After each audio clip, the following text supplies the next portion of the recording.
Bonjour à tous et bienvenue dans cette nouvelle vidéo concernant la configuration complète de Dolibar. J'ai décidé d'aborder ce sujet seulement maintenant pour ne pas vous surcharger d'informations lors de la présentation des modules de base que nous avons vus au travers les vidéos précédentes. Le panneau de configuration est accessible par l'onglet Accueil. Tout d'abord, Société Organisation que nous connaissons. Nous l'avons abordé lors de la vidéo intitulée Configuration basique de Dolibar dans la section 3 de cette formation. De même pour module application que nous avons abordé dans la vidéo les modules. Ensuite, affichage nous permet de paramétrer la langue de notre Dolibar ainsi que son apparence. Nous pouvons paramétrer les couleurs de chaque élément de ce dernier. Par exemple, nous pouvons changer la couleur de fond de notre session comme ceci.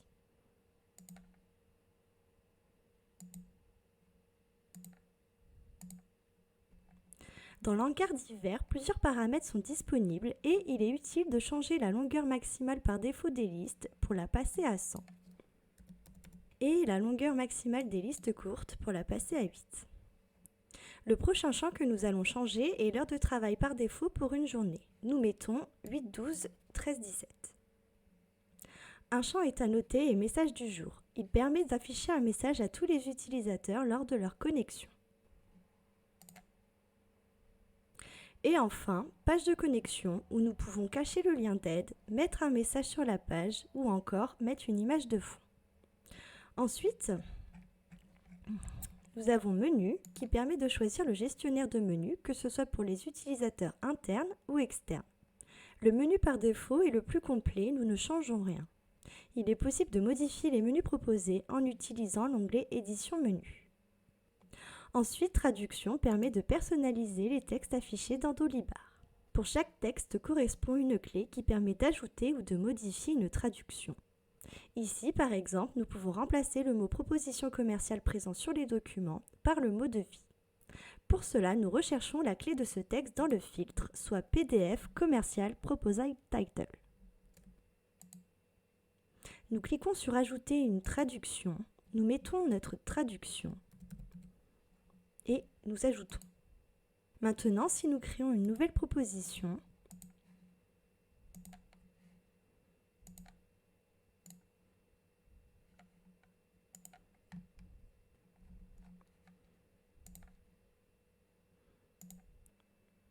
le nom inscrit sur le document de cette proposition est devis.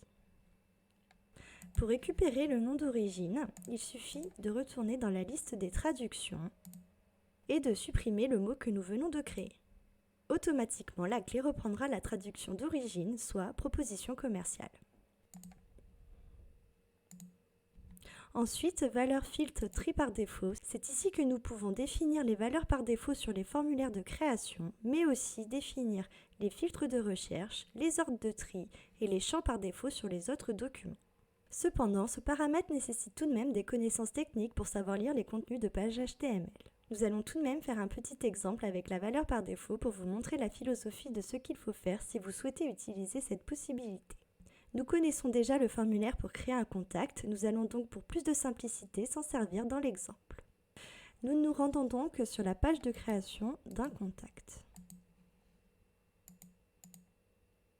Dans la barre du navigateur se trouve l'URL, ce qui nous est demandé dans le premier champ URL relative. Cependant, il ne faut pas saisir la totalité de ce qu'il y a d'inscrit, mais commencer après le premier slash et s'arrêter après .php.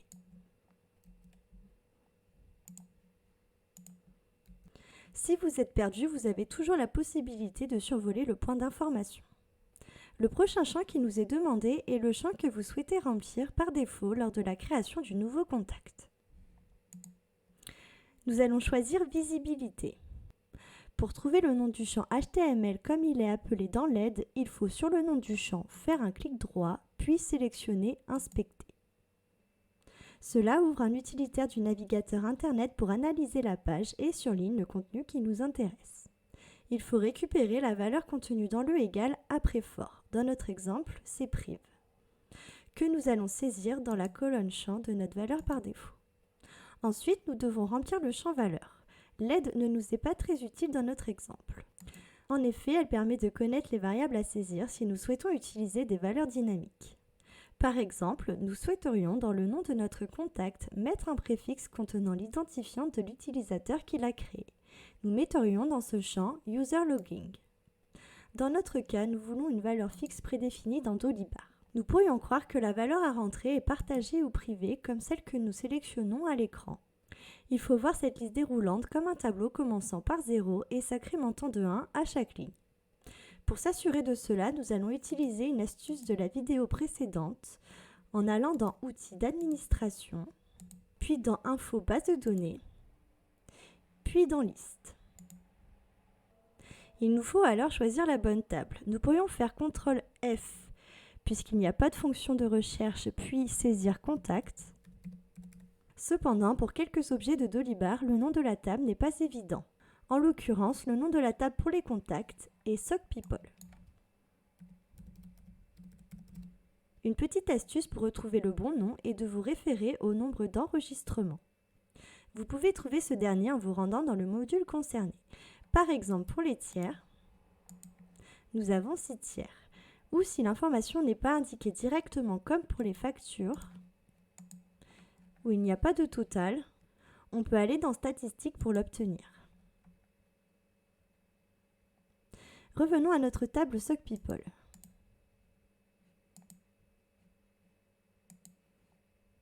Nous cliquons dessus et nous recherchons le champ qui nous intéresse, c'est-à-dire priv. Il est inscrit à côté le type de la valeur, ici smallint pour small integer, soit petit nombre entier. Puisque nous voulons la deuxième entrée de la liste de sélection, nous saisissons 1 dans le champ valeur. Nous allons vérifier que cela ait bien fonctionné en accédant de nouveau au formulaire de création de contact pour constater que cette fois-ci, le champ visibilité est par défaut sur privé.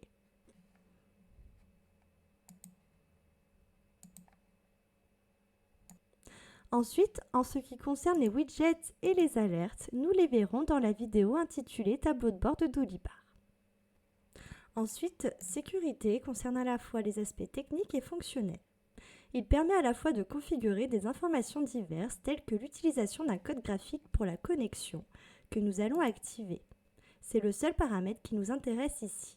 Passons à l'onglet suivant, Mots de passe. Il permet de paramétrer la génération automatique des mots de passe et d'activer 3 paramètres importants, ce que nous allons faire. Les 2 premiers concernent l'écriture des mots de passe dans le logiciel et le dernier nous permet de masquer le bouton mot de passe oublié sur la page de connexion. Dans l'onglet suivant, Fichier, Envoyer fichier, nous modifions la taille maximum des fichiers pour la porter à 100 000 kilooctets. Car nous voudrons mettre des photos et des vidéos qui nous serviront à faire les devis. En effet, il existe par exemple des logiciels gratuits permettant même de prendre des mesures sur ces supports. Cependant, modifier uniquement ce paramètre peut ne pas être suffisant. Si cela est le cas, dans notre contexte d'installation, il faut se rendre dans notre espace Infomaniac. Dans la partie dédiée à notre site, nous allons dans Paramètres avancés, puis dans l'onglet PHP, pour y modifier le champ taille maximum d'un fichier pour l'envoi que nous faisons correspondre à la valeur dans Dolibar, soit 100 MO.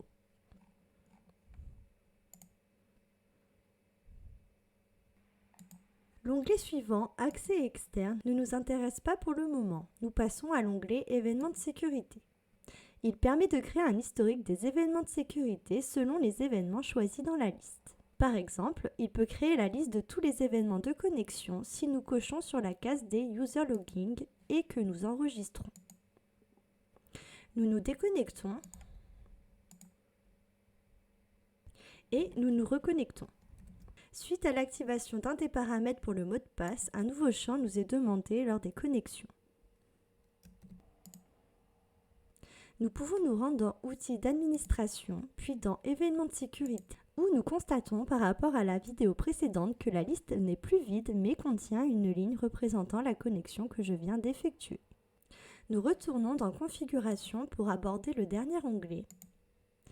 Permission par défaut, qui ne nous intéresse pas pour le moment puisqu'à ce stade de l'entreprise, nous n'employons pas de personnel. Ensuite, l'entrée limite et précision permet de définir le nombre de décimales maximum pour les prix et les montants dans Dolibar. Nous laissons toutes les valeurs par défaut. Ensuite, PDF permet de configurer les paramètres des documents PDF. au niveau de la mise en forme des éléments présents dans les documents, de manière générale, dans ce premier onglet. Nous laissons ici les valeurs par défaut, excepté pour utiliser la position standard française La Poste pour la position de l'adresse client, qui nous permettra d'avoir l'adresse client correspondant à la fenêtre transparente de la lettre, même si cela semble être le cas sans activer cette option. Les paramètres spécifiques au PDF de chaque module sont dans l'onglet Autres. Au stade de développement actuel de Dolibar, aucune des options ici ne nous intéresse. Ensuite, Mail, nous l'aborderons plus en détail dans la vidéo d'optimisation nommée « Intégrer votre mail à Dolibar ». Ensuite, SMS permet de paramétrer l'envoi des SMS, mais cela fait appel à un fournisseur externe. De plus, à l'heure actuelle, nous avons tous nos mails sur notre téléphone. Le SMS perd donc fortement de son utilité. Ensuite, Dictionnaire est très intéressant. Il permet d'agrémenter les listes de valeurs prédéfinies dans Dolibar, mais également les dictionnaires que vous créez vous-même si vous décidez de développer votre module. Ce qui n'est pas très compliqué et que nous verrons dans une section dédiée. Pour l'exemple, nous allons ajouter un titre de civilité neutre en cliquant dessus. Nous mettons MX dans le champ code qui a pour forme longue Mixter que nous saisissons dans le libellé. Nous cliquons sur Ajouter et nous allons dans Tiers. Nouveau contact, où nous voyons que le terme Mixter est bien apparu. Et enfin, divers que nous avons vu dans la vidéo précédente. Je vous retrouve dans la prochaine vidéo où nous aborderons l'onglet outils. À tout de suite.